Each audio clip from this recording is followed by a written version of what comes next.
Shopping করবেন ভালো কথা, কিন্তু জামাই নামক যে ব্যক্তির আপনার ঘরে আছে গৃহপালিত, তারে নিয়ে কখনো আপনি শপিংয়ে যান না। তারে নিয়ে যদি শপিংয়ে যান কি হইব জানেন?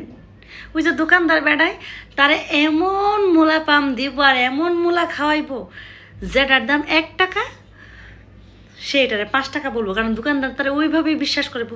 যদি আপনি বলেন যে না এটার দাম তো এত না, আপনার সাথে এমন চোখ রাঙানি দিবে, তখন আপনি ভাববেন যে না ঠিক আছে। এই বেড়া তো বুঝে না, এই যে দোকানদার তারা আলু পাম খাওয়াইতেছে, এই যে তারা যে মূলা খাওয়াইতেছে, এটা সে বুঝতো না। আচ্ছা, তারা যে এই যে একটা সম্মান দেয় দোকানদার, এতে সে কি মনে করে, ও মা তার র্যাঙ্কিং তো হাই। বেড়া তো আর এইটা বুঝে না, তার র্যাঙ্কিং তো হাই করতেছে না, তারা যে মূলা খাওয়াবে একটু পরে, এই জন্য এরকম করতেছে।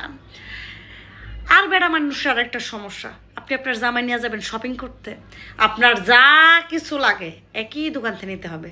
আর এই দোকানে যাবেন, প্রশ্নই আসে না, লাগলে এই দোকানে 2000 টাকা বেশি দিবে, তারপরে আরেক দোকানে যাইতে দিবে না। কারণ জামাই নামক মানুষটা মনে করে এক দোকানে যা আছে সব দোকানে তা আছে, তো আপনার নিয়ে ঘুরবেন, আপনি আপনার পছন্দের জিনিস কিনতেও পারবেন না, শুধু শুধু টাকা দিয়ে আসবেন। তো এই জন্য আপনাকে কী করতে হবে? এই জন্য আপনার যেটা করতে হবে সেটা হচ্ছে জামাই নামক যে যন্ত্রটা, এই যন্ত্রটারে বাসায় রেখে যায় একা একা শপিং করবেন, তার কাছ থেকে টাকা নিয়ে নেবেন।